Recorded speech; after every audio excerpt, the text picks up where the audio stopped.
সম্পর্ক তাকওয়ার সাথে। ওমান ইয়াত্তাকিল্লাহ ইয়াজআল লাহু মাখরাজা, যে ব্যক্তি আল্লাহকে ভয় করবে, আল্লাহ সুবহানাহু ওয়া তাআলা সকল তাঙ্গি থেকে, সর্বপ্রকার কঠিন পরিস্থিতি থেকে আল্লাহ তাকে বের করার একটা রাস্তা তৈরি করে দিবেন। যতই তার অভাব-অনটন থাকুক, যতই তার পরেশানি থাকুক, এমন একটা পর্যায়ে যে আটকে গেছে যেটা থেকে সে বেরিয়ে পারতেছে না, কিন্তু সে আল্লাহকে ভয় করে ওইটার বিনিময়ে আল্লাহ সকল প্রকার সমস্যা দূর করে আল্লাহ সুবহানাহু ওয়া তাআলা তাকে বের হওয়ার একটা দরজা খুলে দিবেন। এই তাকওয়ার দ্বারা, তাকওয়ার মাধ্যমে তার অভাব-অনটনের দরজা খুলে যাবে, যত আপদ বিপদ মুসিবত আছে সব দরজা খুলে যাবে। আল্লাহ তাকওয়ার সাথে সম্পর্ক রাখছেন। আল্লাহ সুবহানাহু ওয়া তাআলা নিজের সম্পর্ক আমাদের সাথে রাখছেন। ওয়া'মুর আহলাকা বিস-সালাহ, হে নবী আপনার পরিবার পরিজনকে নামাজের নির্দেশ করেন। ওয়াসতাবির আলাইহা, নিজেও গুরুত্বের সাথে নামাজ আদায় করেন।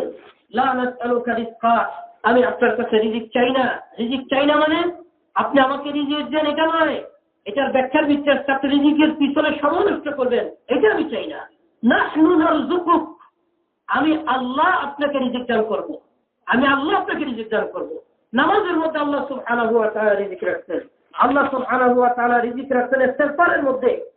নূহ আলাইহিস সালামকে বলতেছেন, وَقُلْتُ اسْتَغْفِرُوا رَبَّكُمْ إِنَّهُ كَانَ غَفَّارًا, যে আমি বললাম তোমরা সবাই তোমাদের রবের নিকট ইস্তিগফার পাঠ করো, ক্ষমা প্রার্থনা করো, ক্ষমা চাও, গুনাহ থেকে ক্ষমা চাও। ইন্নাহু কানা গাফফারা, তিনি ক্ষমাশীল। ইউরসিলিস সামাআ আলাইকুম মিদরারা, তিনি মুষলধারে তোমাদের উপর বৃষ্টি বর্ষণ করবেন।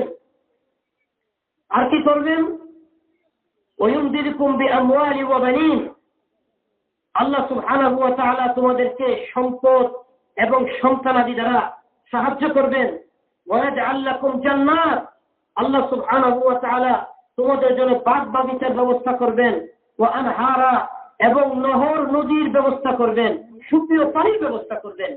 মানুষের মৌলিক যে রিজিক যে সমস্ত জায়গা থেকে আসে, যে সমস্ত মাধ্যম থেকে আসে, তার সন্তানাদি, বেবি বাচ্চা, মাল, রিজিকের উৎপাদনের যে সমস্ত প্রয়োজন, আসমানের বৃষ্টি, নদীর পানি, আল্লাহ আমাদের সব কিছুর ব্যবস্থা করে দেবে পারে না। আল্লাহ আর কোথায় রিজিক রাখতেন? হিজরত এবং নুসরতের মধ্যে আল্লাহ সুবহানাহু ওয়া তাআলা রিজিক দিতেন। আল্লাহ পাক কোরআনে পাকের মধ্যে বলতেছেন, যে ব্যক্তি ওয়াল্লাযীনা আমানু, যারা ঈমান আনবে, ওয়া হাজারু, হিজরত করবে, ওয়াজাহাদু ফি সাবিলিল্লাহ, এবং আল্লাহর রাস্তায় জিহাদ করবে। এখানে হিজরতের কথা বললেন।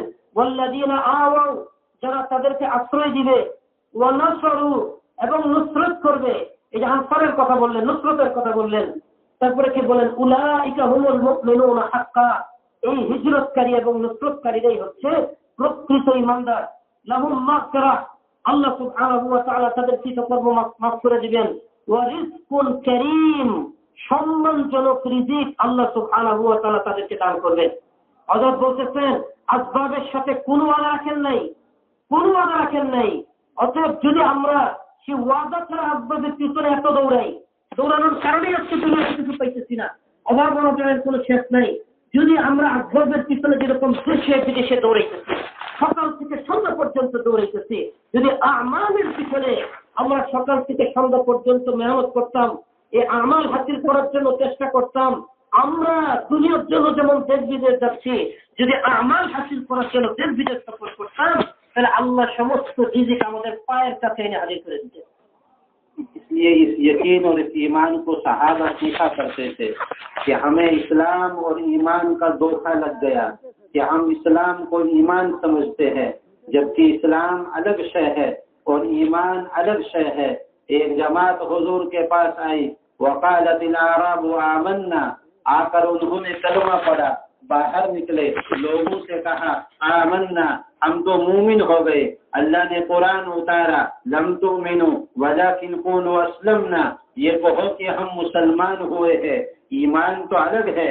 इसी रुकू में अल्लाह ने नीचे फरमाया, ईमान को मशरूत बयान किया, इन्नमल मुमिनून अल्लज़ीना आमनू बिल्लाहि व रसूली, ईमान वाले तो वो है जो अल्लाह उसके रसूल पर ऐसा यकीन कर ले और फिर जर्रा बराबर शक न करे। वजाहदू बिअम्वालिहिम व अनफुसिहिम, जो अपने मालो जान के साथ अल्लाह के रास्ते में जोहद करे। उलाइका हुमुल मुमिनून हक्का, ये है वो मोमिन या ये है वो ईमान सच्चा, या इनका दावा सच्चा है और इनका कौल सच्चा है और इनकी बात मानी जाएगी। ईमान को तो मशरूत बयान किया गया। इस ईमान को आप अलैहिस्सलातु वस्सलाम सहाबा को सिखाया करते थे। और अब्दुल्लाह बिन अब्बास आपके साथ, इब्न अब्बास आपके साथ है सवारी पर, आपने फरमाया या गुलाम, ए बेटे, इन्नी उअल्लिमुका कलिमातिन इहफदिल्लाह यहफदका इहफदिल्लाह तजिदहु तुजाहका इज़ा सअलत फस्अलिल्लाह, जब मांगो तो अल्लाह से मांगना। वइज़स्तअनत फस्तइन बिल्लाह, जब मदद चाहो तो अल्लाह से मदद मांगना। वइनिज्तमअू अला अन यदुर्रुका बिशैइन, सारी दुनिया की ताकतें, सारी दुनिया की सल्तनतें, सारी दुनिया की हुकूमतें मिल के तुम्हें नफा पहुंचाना चाहे, लम यनफऊका, हरगिज नफा नहीं पहुंच सकता। वइनिज्तमअू, सारी दुनिया की ताकत और सल्तनत, जाहो जलाल, हशम और खदम के साथ आकर तुम्हें नुकसान पहुंचाना चाहे, लम यदुर्रुका, हरगिज नुकसान नहीं पहुंच सकता। रुफियतिल अक़लाम व जफ़्फ़तिस सुहुफ़, कलम उठ गई, स्याही खुश्क हो चुकी है। कुल्लु शैइन बिक़द्र, सब मुक़द्दर हो चुका है। इस ईमान को आप अलैहिस्सलातु वस्सलाम सहाबी का हाथ पकड़कर सिखा रहे, बता रहे, ईमान का मुज़ाकरा कर रहे। छोटे बच्चों के साथ भी आप अलैहिस्सलातु वस्सलाम इस यकीन का मुज़ाकरा और इस ईमान का मुज़ाकरा कर रहे, ताकि दिलों के अंदर का यकीन दुरुस्त हो जाए। इस जमाने की सबसे बड़ी चूक ये हुई कि हमने कुरान को सीखना काम समझा, नमाज को सीखा, हज को सीखा, उम्रे को सीखा, हमने ईमान को नहीं सीखा और ईमान को सीखने की चीज न समझी। दुनिया के अंदर का बिगाड़ वो दिल का बिगाड़ है, यकीन का बिगाड़ है। जब यकीन बिगड़ गया फिर सब कुछ बिगड़ गया। इसलिए वापस उस यकीन के ऊपर, उस ईमान के ऊपर आना पड़ेगा। आप अलैहिस्सलातु वस्सलाम सहाबा से फरमाते, जद्दिदु ईमानकुम, इस ईमान को सीखो। कैफ़ नुजद्दिदु ईमानना, कैसे सीखे? अक्सिरू मिन क़ौलि ला इलाहा इल्लल्लाह, इस कलमे का मुज़ाकरा करना होगा, अल्लाह की तौहीद को बोलना होगा, सुनना होगा, कहना होगा। वजिलत कुलूबुहुम, ताकि दिल दहल जाए, आंखें नम हो जाए। जब अल्लाह की आयात का तज़किरा सहाबा के सामने होता, वो जमा होकर ईमान का मुज़ाकरा करते। इसलिए इस ईमान को सहाबा सीखा करते थे। इस ईमान को इस जमाने के अंदर सीखा जाएगा। आप देखें, पूरी दुनिया की ताकतें और बातिल सब कदमों के ऊपर ढेर हो जाएंगे अगर हम ईमान और अमल की ताकत को वजूद में ले आए। अगर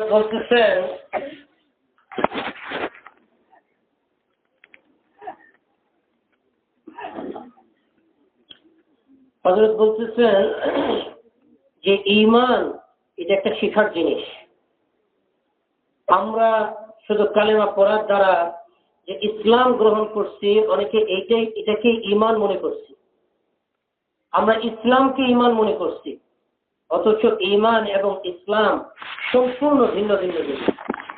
কোরআনের পাকের মধ্যে আল্লাহ সুবহানাহু ওয়া তাআলা ইরশাদ ফরমাচ্ছেন, ক্বালাতিল আ'রাবু আমান্না, যে আরবদের অল্প কিছু গ্রাম্য ব্যক্তি নবীজির কাছে এসে বললেন যে আমরা ঈমান নিয়ে আসছি।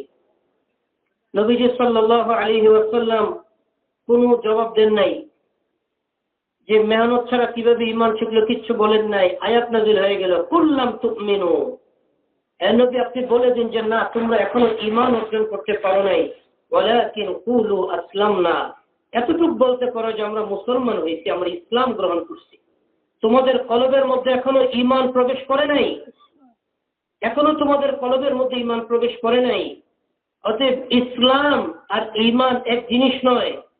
ইসলাম গ্রহণের পর মেহনত করে করে ঈমানকে কলবের মধ্যে প্রবেশ করাইতে হয়। এর একই রুকুতে একটু নিচে আল্লাহ সুবহানাহু ওয়া তাআলা প্রকৃত ঈমানদারদের আলামত বর্ণনা করতেছেন যে ইন্নামাল মুমিনুনা আমানু বিল্লাহি ওয়া রাসূলিহি, যে প্রকৃত ঈমানদার তো তারা যারা আল্লাহ এবং তার রাসূলের উপর ঈমান আনছে, সুম্মা লাম ইয়ারতাবু, এবং এই ঈমানের মধ্যে ন্যূনতম কোনো সন্দেহ পোষণ করে নেই। ঈমানের মধ্যে কোনো সন্দেহ থাকতে পারবে না যে আল্লাহ তো বলছেন এই, কিন্তু এটার মধ্যে আবার অন্য কোনো কিছু যদি কিন্তু এই ধরনের কোনো কিছু থাকবে না। তারাই হচ্ছে প্রকৃত ঈমান, তারাই ওয়াজাহাদু বিআমওয়ালিহিম ওয়া আনফুসিহিম, আল্লাহ সুবহানাহু ওয়া তাআলা রাস্তার মধ্যে জিহাদ করছে। অতএব প্রকৃত ঈমান কি জিনিস, কখন এই সন্দেহমুক্ত ঈমান পয়দা হবে? নবীজি সাল্লাল্লাহু আলাইহি ওয়াসাল্লাম সাহাবায়ে কেরামকে এটা ধরে ধরে শিখাইছেন, হাত ধরে ধরে সাহাবায়ে কেরামকে ঈমান শিখাইছেন। হযরত ইবনে আব্বাস রাদিয়াল্লাহু আনহু থেকে বর্ণিত যে উনি বলতেছেন যে এক বাহনের উপরে আমি আর নবীজি সাল্লাল্লাহু আলাইহি ওয়াসাল্লাম বসা ছিলাম। নবীজি আমাকে বললেন, ইয়া গুলাম উআল্লিমুকা কালিমা, এ বাচ্চা আমি তোমাকে কয়েকটা কালিমা শেখাবো, ঈমানি কালিমা। খুব মনোযোগের সাথে তুমি শোনো, খুব মনোযোগের সাথে তুমি শোনো, যে তুমি যখন আল্লাহ সুবহানাহু ওয়া তাআলা সমস্ত হুকুম আহকামের হেফাজত করবে, তো আল্লাহ সুবহানাহু ওয়া তাআলা তোমার পুরো জিন্দেগীর হেফাজতের জিম্মাদার হয়ে যাবে। তুমি যখন আল্লাহ সুবহানাহু ওয়া তাআলা সমস্ত হুকুম আহকামের হেফাজত করবে, তো তুমি চলার পথে আল্লাহকে তোমার সামনে পাবে, অর্থাৎ তোমার সমস্ত সমস্যা আল্লাহ দূর করে দিবেন। ইযা সাআলতা ফাসআলিল্লাহ, যদি তোমার কোনো কিছু চাইতে হয় একমাত্র আল্লাহর কাছে চাও। ওয়া ইযা ইসতাআনতা, যদি তোমার কোনো সাহায্যের প্রয়োজন হয়, ফাসতাইন বিল্লাহ, একমাত্র আল্লাহর কাছে সাহায্য চাও, আর কারো কাছে কোনো সাহায্য চাও না। এটা খুব ভালো করে জেনে থাকো, খুব ভালো করে জেনে রাখো, আন্নাল উম্মাতা লাউ ইজতামাআত আলা আন ইয়ানফাউকা বিশাইইন, সমস্ত মানুষ যদি একত্রিত হয় তোমার একটা উপকার করার জন্য, একটা উপকার, লাম ইয়ানফাউকা ইল্লা বিশাইইন কাদ কাতাবাহু আল্লাহু লাক, তারা তোমার কোনো উপকার করতে পারবে না তবে ততটুকু ছাড়া যতটুকু আল্লাহ তোমার তকদীরের মধ্যে লিখে দিচ্ছেন। ঠিক অনুরূপ সমস্ত মাখলুক মিলে যদি তোমার একটা ক্ষতি করতে চায়, লাম ইয়াদুররুকা ইল্লা বিশাই, তোমার কোনো ক্ষতি তারা করতে পারবে না, ইল্লা কাদ কাতাবাহু আল্লাহু আলাইক, যা আল্লাহ তোমার বিরুদ্ধে লিখছেন, শুধু ততটুকুই পারবে। রুফিআতিল আকলাম, এইগুলি লেখার যে কলম, ওই কলমকে উঠে নেওয়া হয়েছে, তকদীর লেখার কলমকে উঠে নেওয়া হয়েছে। ওয়াজাফাতিস সুহুফ, যে কাগজের মধ্যে তকদীর লেখা হয়েছে, ওই কাগজও শুকিয়ে গেছে। তকদীর নেওয়ার কোনো কথা নাই, তকদীর নেওয়ার কোনো কাজ নাই, সব শেষ। অতএব কোনো জায়গায় যদি আমি আমার ইয়াকিনের পরিপন্থী কোনো কাজ করি আর আশা করি এখান থেকে কিছু আসবে, বিন্দু পরিমাণ আসবে না, কারণ ওইটাও আল্লাহ সুবহানাহু ওয়া তাআলা লিখে ফেলেছে। সব কিছু ইনদাহু বিকদর, তার কাছে নির্ধারিত, এর বাইরে কিছু হবে না। এখন এই ঈমান কেমনে অর্জন করবো? নবীজি সাল্লাল্লাহু আলাইহি ওয়াসাল্লাম এক একজন সাহাবীর হাত ধরে ধরে নিয়ে বসে বসে তাদেরকে ঈমান শিখিয়েছেন। ছোট ছোট সাহাবী, বাচ্চা বাচ্চা সাহাবীদেরকে ধরে ধরে ঈমান শিখিয়েছেন, বড় বড় সাহাবীদেরকে ধরে ধরে ঈমান শিখিয়েছেন। বলতেন, তোমরা তোমাদের ঈমানকে নবায়ন করো, ঈমানকে নবায়ন করো, পরিশুদ্ধ করো। জাদ্দিদু ঈমানাকুম। তো সাহাবায়ে কেরাম জিজ্ঞেস করলেন, ওয়া কাইফা নুজাদ্দিদু ঈমানানা ইয়া রাসূলুল্লাহ, হে আল্লাহর রাসূল, ঈমানকে কেমনে নবায়ন করব? قال أكثروا من قول لا إله إلا الله لا إله إلا الله, এই কথা বেশি বেশি তোমরা আলোচনা করো, বেশি বেশি মুযাকারা করো যে আল্লাহ ছাড়া কোনো ইলাহ নাই, কোনে বলা যাক আল্লাহ ছাড়া কেউ নাই। এই কথার আলোচনা তোমরা বেশি বেশি করতে থাকো। যখন এই কথার আলোচনা বেশি বেশি করা হবে, সাহাবায়ে কেরামের মধ্যে যখন করা হইতো, ওয়াজিলাত কুলুবুহুম, তাদের কলব নরম হয়ে যেত, চোখ দিয়ে পানি পড়া শুরু হইতো, ওনাদের অন্তরের ভিতরে কথা সাক্ষী দিত, হ্যাঁ সত্য সত্য, হ্যাঁ কথা ঠিক, এটা অন্তরের মধ্যে সাক্ষী রাখতে থাকতো যখন এই কথা বেশি বেশি আলোচনা করা হয়েছে। এই জন্য ভাই, আমাদেরকেও এই কথা বেশি বেশি আলোচনা করতে হবে, এত বেশি আলোচনা করতে হবে, এত বেশি আলোচনা করতে হবে যে মাখলুকের ব্যাপারে যে আসল আমাদের কলবের ভিতরে আছে, যে আল্লাহ ঠিকই হয়, মাখলুক ঠিকও হইতে পারে, এই ধরনের সন্দেহ যতটুকু আমাদের কলবের ভিতরে আছে, এইটাও যেন দূর হয়ে যায়, ওই পরিমাণ আমাদের ঈমানের মেহনত করতে হবে। इमाम बुखारी रहमुल्लाह ने बुखारी शरीफ के अंदर बाब कायम किया इस जियाद ईमान का, कि ईमान कैसे बढ़ता था, सहाबा उसके लिए क्या किया करते थे, और उसके मातहत में वाक़ियात को जमा किया। हज़रत उमर रज़ियल्लाहु ताला अन्हु, मुआज़ बिन जबल, अब्दुल्लाह बिन रवाहा, बड़े बड़े किबार सहाबा ये खड़े होके लोगों को बुलाते, इजलिस बिना, कुम बिना, ताल बिना, नुअमिन बिरब्बिना साअतन कई नज़दादु ईमान, ताकि हमारा ईमान बढ़ जाए। उठो, चलो, बैठो हमारे साथ कि हम अल्लाह का तज़किरा करें, ताकि हमारे दिलों के अंदर का ईमान बढ़ जाए। अबू हुरैरा रज़ियल्लाहु ताला अन्हु मुहद्दिस कबीर है, और वो बाजार में गश्त करने में आर महसूस नहीं करते। जो आज का एक आम मुसलमान वो गश्त करने में जो आर महसूस करता है, उस जमाने का मुहद्दिस भी बाजार में गश्त किया करता और लोगों को बुलाता, या अहले सूक, ए बाजार वालों, मा अजज़कुम, तुम क्यों आजिज हो गए, तुम क्यों बाजार के अंदर पड़े हुए हो। लोग कहते, वमाज़ा का या अबू हुरैरा, क्या हुआ, वो अबू हुरैरा को क्या हुआ। वो कहते कि नबी की मिरास मस्जिद में तकसीम हो रही, व अंतुम हाहुना अला तज़हबूना फताखुदूना नसीबकुम मिन, क्या तुम नहीं चलते कि अपने हिस्से का ले लो। लोग जब दौड़ के मस्जिद में आते तो देखते, यक़राऊन अल कुरान, यतज़ाकरून अल हलाल वल हराम व युसल्लून सलात, ये सारे ईमान के हल्के, नमाज के हल्के, कुरान के सीखने के, अहकामात के सीखने के, इल्म के सीखने के हल्के मस्जिद के अंदर लगा करते थे, कि मस्जिद ईमान को सिखाने की जगह, कि मस्जिद ईमान को, इल्म को, तौहीद को सिखाने की जगह है, कि सहाबा मस्जिदों की तरफ बुलाया करते। मौलाना यूसुफ साहब रहमुल्लाह ने हयात सहाबा में बाब कायम किया है, लिमाज़ा बुनियतिल मसाजिद व माज़ा कानू यफ़अलून फ़ीहा, मस्जिदों को क्यों बनाया जाया करता था और मस्जिदों में क्या किया जाया करता था। उस जमाने के अंदर लोगों को गश्त करके बड़े बड़े सहाबा वो मस्जिद की तरफ बुलाते और इस ईमान को सीखने की मेहनत करते, दिलों के अंदर के यकीन को दुरुस्त करने की मेहनत किया करते। ইমাম বুখারী রাহমাতুল্লাহি আলাইহি বুখারী শরীফের ভিতরে ইজদিয়াদ ঈমান বাড়ানোর উপরে আলাদা একটা অধ্যায় রচনা করছেন, যেখানে বড় বড় সাহাবী হযরত ওমর রাদিয়াল্লাহু আনহু, হযরত মুআয ইবনে জাবাল রাদিয়াল্লাহু আনহু, হযরত আব্দুল্লাহ ইবনে রাওয়াহা রাদিয়াল্লাহু আনহু সহ অনেক বড় বড় সাহাবায়ে কেরামের নাম সহ বলা আছে, উল্লেখ আছে যে একজন আরেকজন সাহাবীকে যখনই সুযোগ পাইতেন তখন বলতেন যে ইজলিস বিনা, চলো আমরা কিছুক্ষণ বসি, কুম বিনা, চলো আমরা কিছুক্ষণ উঠি, তাআল বিনা, চলো আমাকে নিয়ে চলো আমরা কিছুক্ষণ এক জায়গায় বসি, আল্লাহর ঘর মসজিদের ভিতরে বসে আমরা আমাদের ঈমানকে বৃদ্ধি করি। সাহাবায়ে কেরাম যখন সময় পেতেন মসজিদের ভিতরে আসতেন, মসজিদের ভিতরে এসে নিজেদের ভিতরে ঈমানি আলোচনা করতেন, যেন তাদের ঈমান বৃদ্ধি পায়, যেন অন্তরের ভিতর থেকে ঈমানের খেলাফ যত বিশ্বাস আছে সব কিছু বের হয়ে যায়। বড় বড় সাহাবী মুহাদ্দিসিন, রাইসুল মুহাদ্দিসিন, সবচেয়ে বেশি হাদিস বর্ণনা করা সাহাবী হযরত আবু হুরায়রা রাদিয়াল্লাহু আনহু, তিনিও গাছটি বের হয়েছেন ঈমানের দাওয়াত দেওয়ার জন্য। মানুষকে ঈমানের মজলিসে বসানোর উদ্দেশ্যে তিনি বাজারে গেছেন যে সেখানে দাওয়াত দিয়ে কাজ করে মসজিদে নিয়ে আসবেন ঈমান শেখানোর জন্য। বাজারে গেলেন, কাজ করতেছেন, বাজারের ভিতরে বললেন, ইয়া আহলাস সুক, হে বাজারবাসীরা, মা আ'জাবাকুম, কোন জিনিস তোমাদেরকে অক্ষম করে দিল যে তোমরা বাজারের ভিতরে ব্যস্ত। আর ওই দিক থেকে মসজিদের মধ্যে নবীজি সাল্লাল্লাহু আলাইহি ওয়াসাল্লামের মিরাজ বন্টন হচ্ছে। সবাই জিজ্ঞেস করলো, ওমাযা কায়া আবু হুরায়রা, আবু হুরায়রা কি খবর নিয়ে আসছো বলো।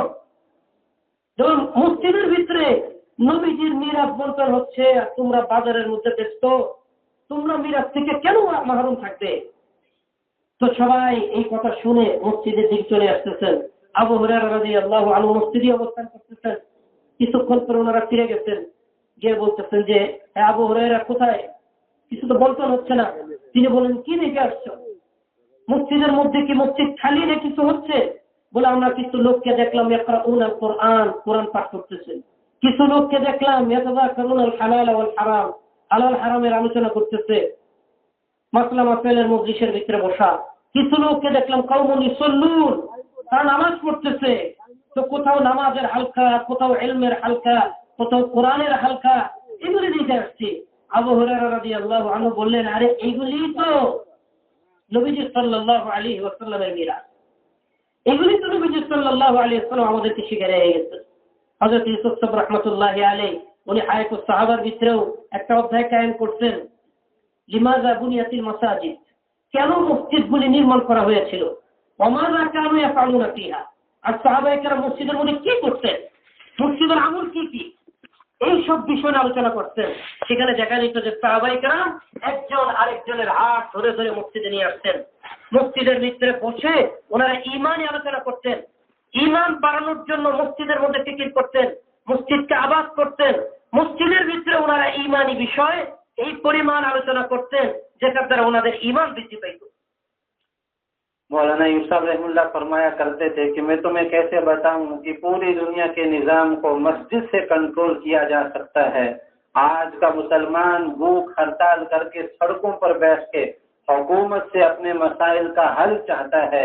काश कि ये मुसलमान रोजा रखकर मस्जिद में आ पड़ता और दुआओं के जरिए से अल्लाह से अपने मसाइल का हल चाहता और फिर देखते कि अल्लाह इसके मसाइल को कैसा हल करते।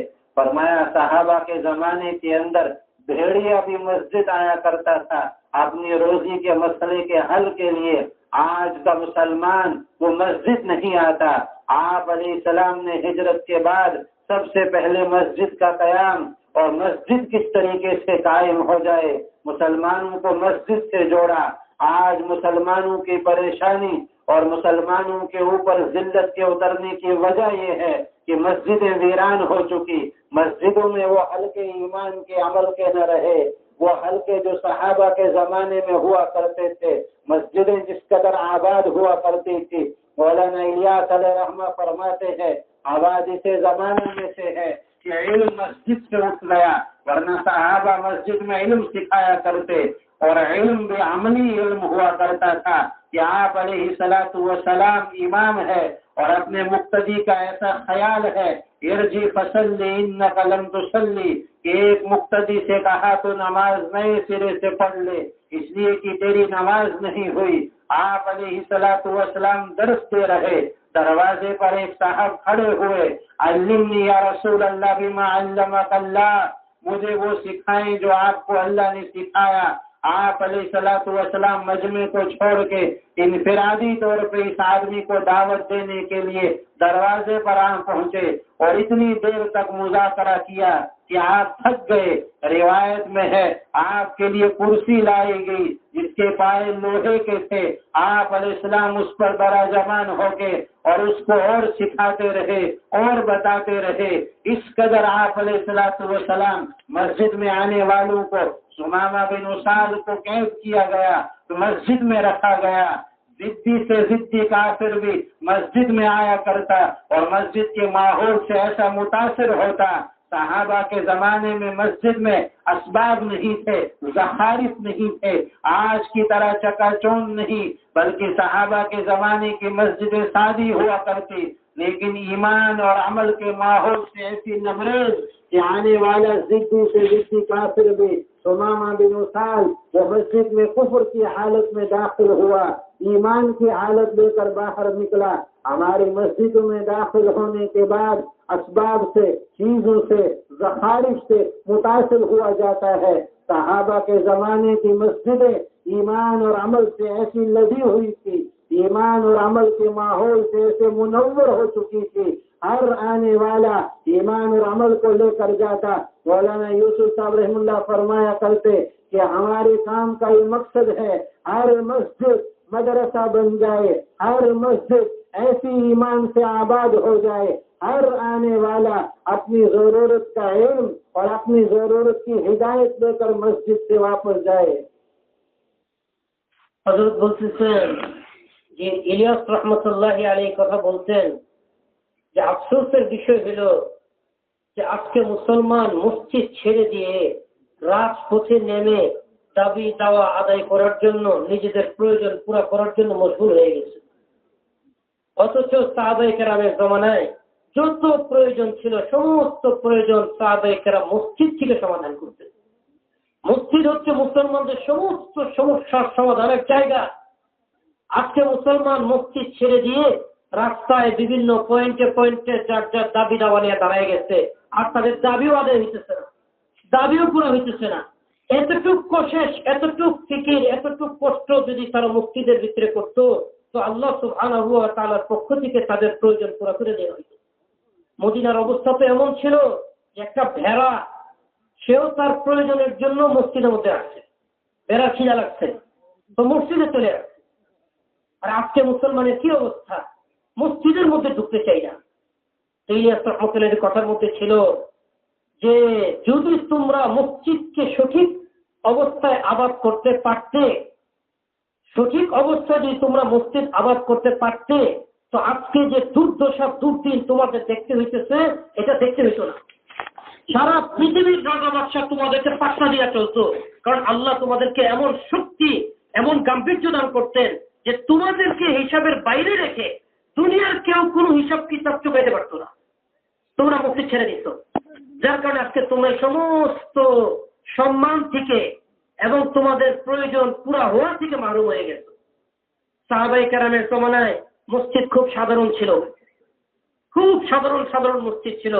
মসজিদের মধ্যে এই জমানার মতো এত উন্নত উন্নত জিনিস ছিল না, এত ডিজাইন ছিল না, এত ডেকোরেশন ছিল না।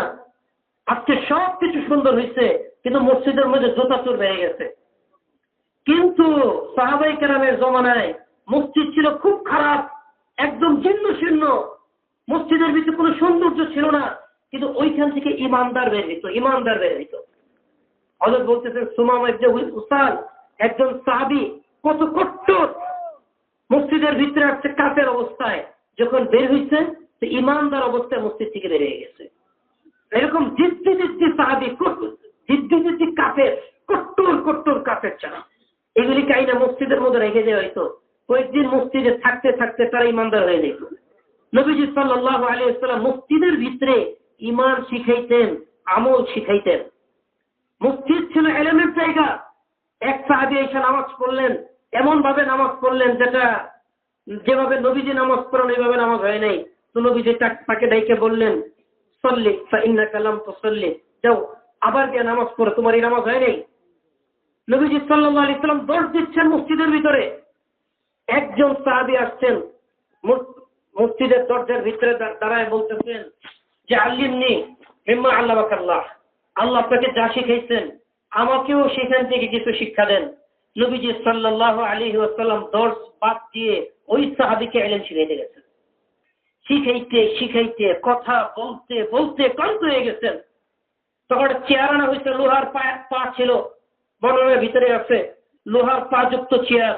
ওই চেয়ারের ভিতরে বসে বসে নবীজি সাল্লাল্লাহু আলাইহি ওয়াসাল্লাম আরো লম্বা সময় তাকে দিন শিখাইছেন, আরো লম্বা সময় দিন শিখাইছেন। মসজিদ ছিল দিন শিখানোর জায়গা। আজকে এই ইলমকে মসজিদ থেকে বাইরে নিয়ে যাওয়া হয়েছে। আজকে ইলম এই মসজিদের বাইরে চলে গেছে, যার কারণে মসজিদের থেকে আজকে আর হেদায়েত ছড়াইতেছে না, মসজিদ থেকে আজকে আর মানুষ দিন পাইতেছে না। অথচ মসজিদ ছিল দিন শিখানোর জায়গা, ইলম শিখানোর জায়গা, ইলম শিখার জায়গা। যার যত প্রয়োজন মাসাইল আছে সব কিছু নিয়ে সে মসজিদে চলে আসবে। মসজিদের ভিতরে ইলমের বিভিন্ন হালকা থাকবে, সে হালকাগুলি থেকে সে তার ইলম শিখে নিশ্চিন্ত মনে বের হয়ে যাবে। এই ছিল পূর্বের জমানার মসজিদের হালত। আর আজকে আমাদের মসজিদ খালি হয়ে গেছে, আজকে আমাদের মসজিদের ভিতরে ইলম নাই। তো হযরত বলতেছেন আবার মসজিদগুলির ভিতরে সেই পরিবেশ ফিরিয়ে নিয়ে আসা, মসজিদগুলির ভিতরে আবার ইলমের পরিবেশ কায়েম করা, মসজিদগুলির ভিতরে আবার হেদায়েতের মাহল কায়েম করা, মসজিদগুলির ভিতরে সেই সাহাবায়ে কেরামের জমানায় যেভাবে আবাদি ছিল ওই আবাদি কায়েম করা। এই যে এখন এই জমানার জন্য খুব গুরুত্বপূর্ণ আমল, যেটা আমাদের এখন করা উচিত। इमाम शाफी रहमुल्लाह फरमाते हैं मसलुल मुमिन फिल मस्जिद कमसल समस फिल मार व मसलुल मुनाफिक फिल मस्जिद कमसल उसफूर फिल कसर। ये मुनाफिक की मिसाल तो मस्जिद में ऐसी है जैसे परिंदे की पिंजरे में वो कैसे फड़फड़ाता है, निकलने की तदबीरें सोचता है, और मोमिन की मिसाल मस्जिद में ऐसी है जैसे मछली की पानी में। ये मछली बड़े ही सुकून के साथ पानी में रहती है। मस्जिद से मोहब्बत ईमान का हिस्सा है कि मस्जिदों को वो वक्त देगा ईमान वाले मस्जिदों में बाहम जमा रहते हैं। मन अलिफ अल मस्जिद अलिफहुल्लाह, जो मस्जिद से मोहब्बत करता है अल्लाह उससे मोहब्बत करते हैं। सहाबा मस्जिद से मोहब्बत करते, सहाबा अपने औकात को मस्जिद में गुजारते। शैतान को जब आसमान से उतारा, अंज़लतनी इलल अर्द वजअलतनी रजीमा, या अल्लाह तूने मुझे मरदूद कर दिया, इजअलनी बैतन, अब मेरा घर कहाँ? फरमाया अल हम्माम बैतुल खला, इजअलनी मजलिसन, मेरे बैठने की जगह कहाँ? फरमाया सूक मजामे तुरुक, बाजार रास्तों के चौराहे, ये शैतान के बैठने की जगह है। शैतान नहीं चाहेगा कि मोमिन मस्जिद को वक्त दे, वो मस्जिद को आबाद करे। अश-शैतान ज़ीबुल इंसान, शैतान इंसान का भेड़िया, कज़ीबुल गनम, बकरियों के भेड़ियों की तरह, या खुद शातल कासियत वन्नाहिया, वो हर ऐसी बकरी को पकड़ लेता है जो रेवड़ से अलग हो। अय्यकुम वश्शिआब, इसलिए गाड़ियों में अलहदा रहने से बचो। वअलैकुम बिल जमाअति वल आम्मति वल मस्जिद, इसलिए जमात के साथ, इज्तिमाइयत के साथ आम लोगों में रहना और मस्जिद को लाजमी पकड़ो। इन्ना लिल मसाजिद औतादा, जो लोग मस्जिदों में जमा रहते हैं, अल मलाइकतु जुलसाउहुम, फरिश्ते उनके साथ बैठते हैं उनके फैज़ को हासिल करने के लिए। इन गाबू यफ्तकिदूनहुम, और अगर वो मस्जिद में आए फरिश्ते उदास हो जाते हैं तो वो साहब कहाँ चले गए जो यहाँ नमाज पढ़ते, जिक्र करते, तिलावत करते, तालीम करते, मशवरा करते, गश्त करते, मुलाकातें करते, मुज़ाकरे करते, मस्जिद की आबादी की मेहनत करते, वो कहाँ चले गए? वो मरीजो, वो बीमार हो गए। आदोहम, फरिश्ते चल के उनकी इयादत करते हैं। आपने फरमाया मस्जिद में आने वाला शख्स 3 फायदों में से एक तो जरूर हासिल करेगा। अखुन मुस्तफादुन, कोई भाई मिल जाए जिससे इस्तिफादा हो, और कलिमत मुहकमतुन, या हिकमत बड़ी बात सुनने को मिल जाए, और रहमत मुंतज़रतुन, या अल्लाह की तरफ से वो रहमत जिसका हर इंसान को इंतजार है। मस्जिदों को अपना वक्त देना और मस्जिदों में ईमान और अमल के माहौल को कायम करना, ये सबसे बुनियादी अमल है इस दावत का, कि पूरे आलम की मस्जिदें आबाद हो जाए और मस्जिद नबी के तरफ से आ जाए, ईमान और अमल के हल्के लगाए जाए, हर आने वाले को ईमान और अमल को सिखाया जाए। ये हमारी मस्जिदों के आबादी का मकसद है कि हर आने वाला शख्स अपनी जरूरत का दीन सीख कर मस्जिद से जाए। এই জন্য ভাই মসজিদ আবাদের পিছনে আমাদেরকে অত্যন্ত গুরুত্ব দেওয়া। যখন শয়তানকে আল্লাহ সুবহানাহু ওয়া তাআলা আসমান থেকে জমিনে নামায় দিচ্ছেন, তখন শয়তান আল্লাহর কাছে বলতেছে যে আল্লাহ, আপনি তো আমাকে আসমান থেকে জমিনে নামায় দিলেন, আমাকে তো আপনি অভিশপ্ত করে দিলেন, তাড়াই দিলেন, বিতাড়িত করলেন, থাকবো কোথায়? আমার থাকার জায়গা কোথায় হবে? তো আল্লাহ সুবহানাহু ওয়া তাআলা বললেন, তোমার থাকার জায়গা হলো সমস্ত টয়লেট, নোংরা, দুর্গন্ধময়, খারাপ, নাপাক জায়গা। তো বললেন যে ঠিক আছে, তো আমার মসজিদ কোথায়? আমি মসজিদ করবো কোথায়? তো আল্লাহ সুবহানাহু ওয়া তাআলা বললেন, তোমার মসজিদ হচ্ছে বাজার, চৌরাস্তার মোড়, চায়ের স্টল, যেখানে মানুষ ভিড় করে আর সারাদিন আজে বাজে কথাবার্তা বলে, এখানে কোনো লাভ নাই, কোনো ফায়দা নাই। এই সমস্ত আলাপ আলোচনা যে সমস্ত জায়গায় করে, এইটাই হচ্ছে তোমার মসজিদ। তো আজকে ভাই একটু যদি আমরা আমাদের নিজেদের দিকে তাকাই, যে আমাদের সবচেয়ে কম সময় লাগতেছে আল্লাহর ঘর মসজিদের ভিতরে, আর সবচেয়ে বেশি সময় আমরা অতিবাহিত করতেছি শয়তানের ঘর এবং শয়তানের মজলিসের মধ্যে। আজকে উম্মতের এই দুর্গতির পিছনে যে একটা মহা কারণ, যে মুমিন মুসলমান তারা তাদের হেদায়েতের জায়গাকে ছেড়ে দিছে। ইন্না লিল মাসাজিদি আওতাদান, মসজিদের মধ্যে আল্লাহর কিছু নেককার বান্দা থাকেন যারা এত বেশি সময় অবস্থান করেন মসজিদের মধ্যে যে তাদেরকে মসজিদের খুঁটি বলা হয়েছে, ইন গাবু ইয়াফতাকিদুনহুম, যখন ওনারা মসজিদের বাহিরে যান তো ফেরেশতা, মসজিদের ফেরেশতারা তাদেরকে খুঁজতে বের হয় যে আমাদের ওই সাথীটা কোথায়, যিনি মসজিদের মধ্যে নামাজ পড়তেন, কোরআন তেলাওয়াত করতেন, জিকির করতেন, তালিম করতেন, ইমানি হালকা কায়েম করতেন, গার্ড করতেন, দাওয়াত দিতেন, মুজাকারা করতেন, কোথায় আমাদের ওই ভাই, কোথায় গেছে? তো মসজিদের ফেরেশতা তাকে খুঁজতে বের হয়ে যান। ওয়াইন মারিদু আদুহুম, আর যদি তিনি অসুস্থ হন, তো তার ঘরে এই মসজিদের ফেরেশতারা তার সেবা শুশ্রূষা করার জন্য চলে যান। আর যদি কোনো ব্যস্ততার মধ্যে আটকে যান, তো তাকে সাহায্য করে সেখান থেকে তুলে এনে কারেক্ট করে মসজিদ আনা পর্যন্ত ফেরেশতারা তার পিছনে নিযুক্ত হয়ে যান। হাদিসের শেষ অংশের মধ্যে বলা হয়েছে, যারা মসজিদে বেশি সময় অবস্থান করবে, 3টা পুরস্কারের একটা তো অবশ্যই লাভ করবে। 3টে পুরস্কারের একটা তো অবশ্যই লাভ করবে। একটা হচ্ছে আবুল মুস্তাফা, এমন কোন ভাইয়ের সাথে পরিচয় ঘটবে যার দ্বারা তার কোনো না কোনো বড় ফায়দা হয়ে যাবে। দ্বিতীয়ত কালিমাতুল মুহকামা, এমন হিকমতপূর্ণ কথা আল্লাহ তাকে শোনাবেন যদি নতুন সাথী হয়, যে এক কথায় জিন্দেগি পরিবর্তন হয়ে যাবে। আর যদি সাথী পুরানো হয়, তো তার জবানে আল্লাহ কালিমাতুল মুহকামা, হিকমতপূর্ণ কথা জারি করে দিবেন। 3 নম্বর পুরস্কার রহমতুল মুনতাওয়ারা, যে রহমতের জন্য সমস্ত উম্মত অপেক্ষমান, কবে আসবে, ওই রহমত আল্লাহ মসজিদ থেকে দান করবেন। এজন্য মসজিদ এমন এক পবিত্র জায়গা, মান আলিফাল মসজিদ, যে মসজিদকে মহব্বত করবে, আল্লাহ সুবহানাহু ওয়া তাআলা তাকে মহব্বত করবে। আল্লাহ তাকে মহব্বত করবেন যে আল্লাহর মসজিদের সাথে সম্পর্ক কায়েম করবে। এই জন্য ভাই, যার যার মসজিদ আমলের সাথে আবাদ করা, যে আমল সাহাবায়ে কেরাম করছেন, নবীজি দেখাই দিচ্ছেন, ওইভাবে আমাদের মসজিদকে আবাদ করা। মসজিদ আবাদ করলে কি হবে?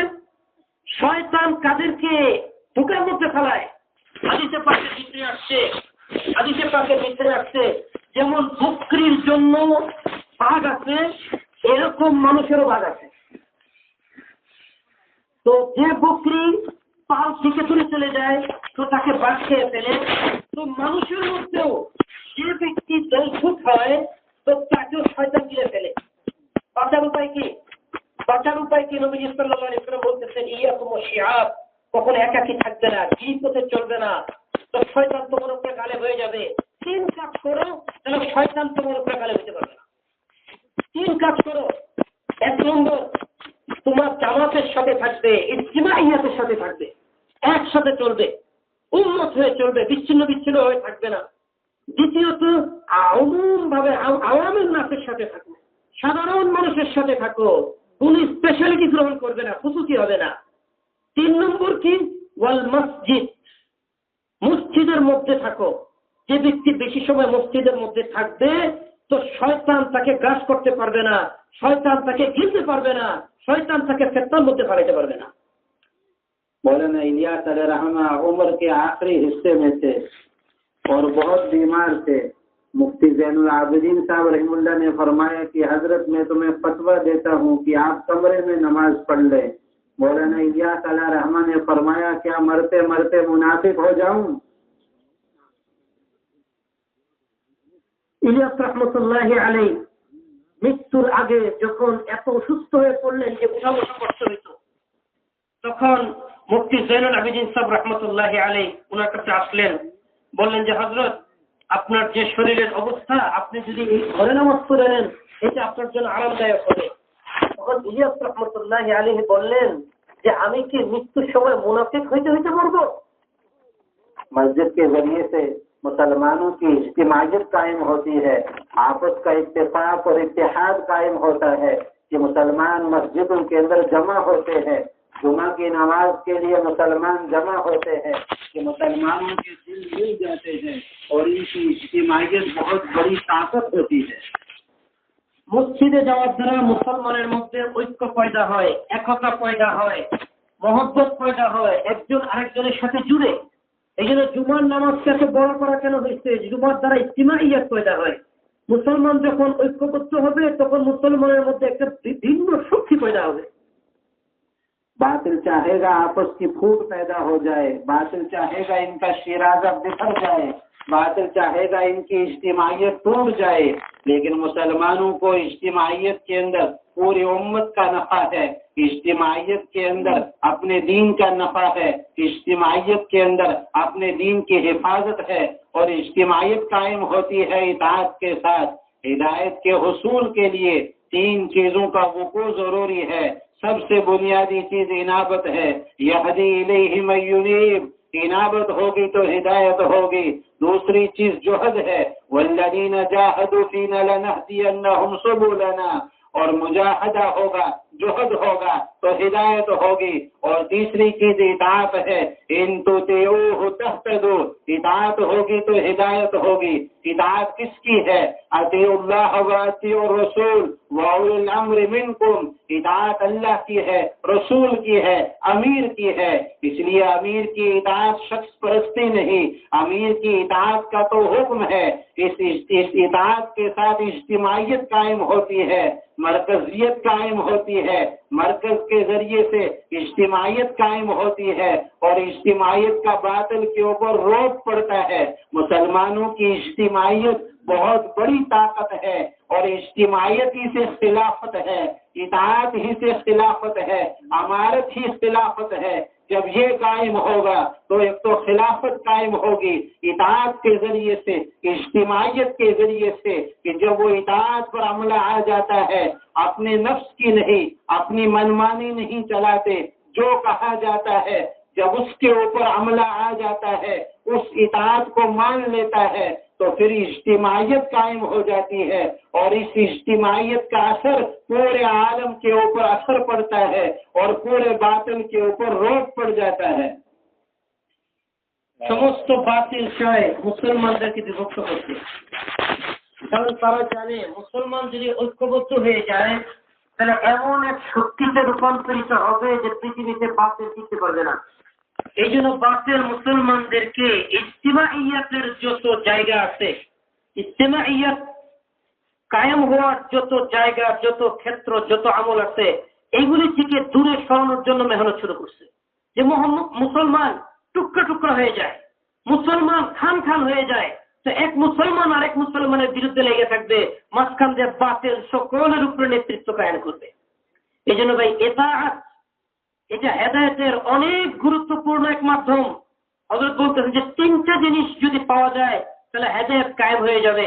1 নম্বর ইনাবাত ইলাল্লাহ, আল্লাহর দিকে ধাবিত হওয়া, ওয়াহদি ইলাইহি মান ইউনিব, যে আল্লাহর দিকে ধাবিত হবে তো আল্লাহ সুবহানাহু ওয়া তাআলা তাকে হেদায়েত দিয়ে দিবেন। দ্বিতীয় হচ্ছে মুজাহাদা, যে ব্যক্তি হেদায়েত পাওয়ার জন্য মুজাহাদা করবে, কষ্ট করবে, তো আল্লাহ সুবহানাহু ওয়া তাআলা তাকে হেদায়েত দিবেন। ওয়াল্লাযীনা জাহাদু ফীনা লানাহদিয়ান্নাহুম সুবুলানা, যে আমার রাস্তায় মেহনত করবে, লানাহদিয়ান্নাহুম সুবুলানা, হেদায়েতের সকল রাস্তাসমূহ আমি তার সামনে খুলে দিব। আর কি? ইতাআত, ইতাআত আনুগত্য, ওয়া ইন তুতিউহু তাহতাদু, যদি তোমরা নবীজির ইতাআত করতে পারো তাহলে হেদায়েত পেয়ে যাবে।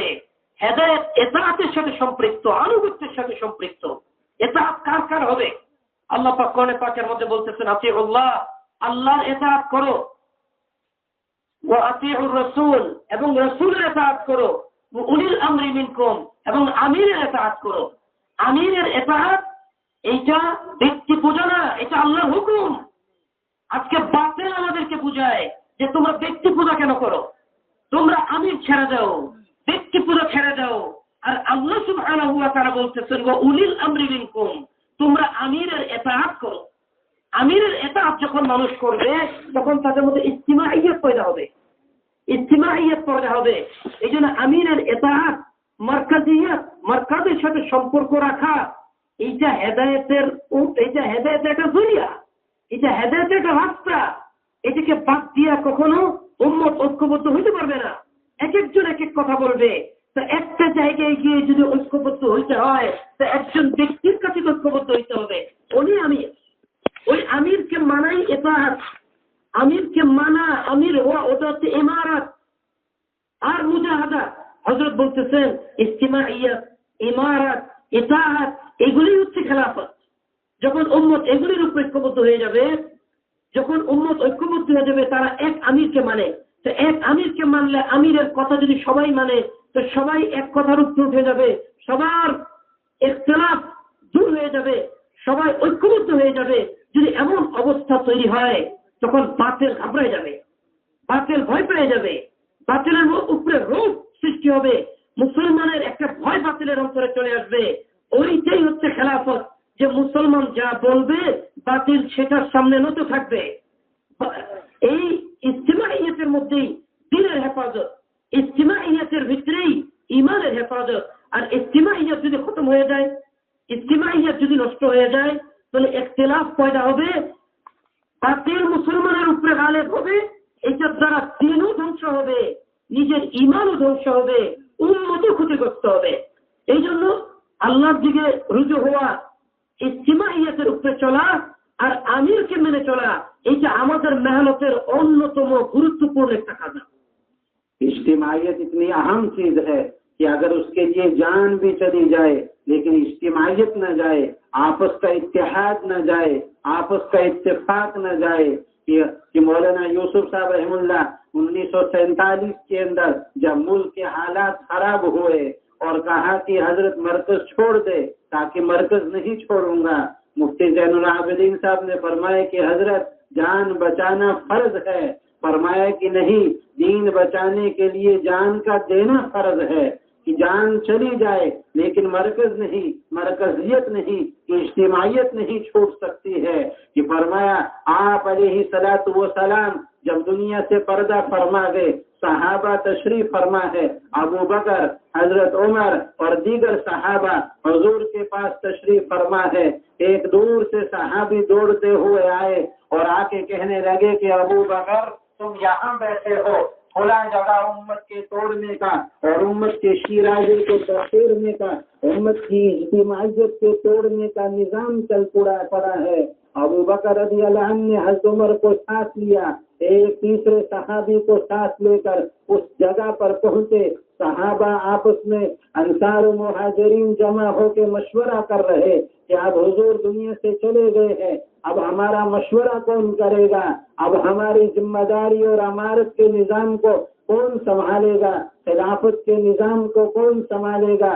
सहाबा आपस में मशवरा कर रहे कि कुछ हम में से हो जाए, कुछ अंसार में, कुछ मुहाजिरीन में से मुतय्यन हो जाए। साहब बिन मुंज़िर खड़े होकर बात कर रहे, अबू बकर रज़ी अल्लाह अन्हु ने खड़े होकर उनको डांट के नीचे बिठाया कि एक आप, क्या तूने अल्लाह के नबी की जुबान से ये जुमला नहीं सुना था, अल अइम्मतु मिन कुरैश, कि अमीर तो कुरैश में से होगा। फिर अबू बकर रज़ी अल्लाह अन्हु ने खड़े होकर खुतबा दिया, इन्नहु ला यहिल्लु अन यकून लिल मुस्लिमीन अमीरान, मुसलमानों के लिए जायज नहीं कि उनके कई सारे अमीर बन जाए। अगर यकुन दालिक, ऐसा हो जाएगा, ततफर्रक जमाअतुहुम, तो मुसलमानों की इज्तिमाइयत टूट जाएगी। वतअज़ुमुल फितना, ऐसा अजीम फितना बर्पा हो जाएगा एक अमीर के ना होने की वजह से। लैसा लिअहदिन अला ज़ालिका सलाहुन, फिर तुम में का कोई बड़ा आलिम भी, कोई बड़ा आदमी भी उसकी इस्लाह नहीं कर पाएगा, उस फितने को दबा नहीं पाएगा। ये अंसार के लोग हज़रत उमर के पास आए, वो कहने लगे कि मिन्ना रजुलुन व मिनकुम रजुलुन, ए उमर, हमारी भी तलवारें रंगीन हुई है, हमारी भी गर्दनें कटी है, क्यों ना ऐसा हो जाए, कुछ हम में से हो जाए, कुछ तुम में से हो जाए, और मिलजुल के इस तरीके से अमारत के और इस निजाम को चलाया जाए। हज़रत उमर रज़ी अल्लाह तआला अन्हु ने फरमाया, सैफानी फी ग़िन्द वाहिदिन इला ला यस्तलिहान, दो तलवारें एक मियान में कभी जमा नहीं हो सकती। अब्दुल्लाह बिन मसूद फरमाते हैं, या अय्युहन्नास अलैकुम बित्ताअति वल जमाअ, ए लोगों तुम्हारे ऊपर लाजिम है कि एक तो इज्तिमाइयत के साथ रहो और एक अमीर की इताअत में रहो। अल्लज़ी अमर बिही, यही वो अल्लाह का अमर है। वातसिमू बिहब्लिल्लाहि जमीआ वला तफर्रकू, कि अल्लाह की रस्सी तो मजबूती से पकड़ रखो।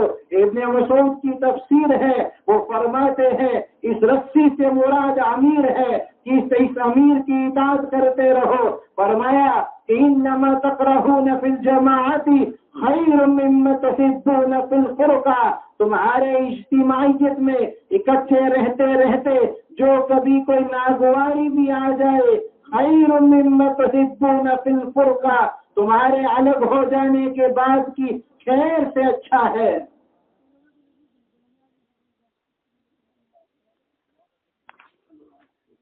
হযরত বলতেছেন যে ইজতিমাইয়াত এত গুরুত্বপূর্ণ বিষয় যে জান চলে যাবে তবু ইজতিমাইয়াতের ব্যাপারে কোনো ছাড় দেওয়া যাবে না। ইজতিমাইয়াত এত গুরুত্বপূর্ণ বিষয়। 1947 সনে যখন দেশ ভাগ হয়, বড় বড় উলামায়ে কেরাম ইউসুফ সাহেব রহমতুল্লাহি আলাইহির কাছে আসছেন। আয়েশা বলতেছেন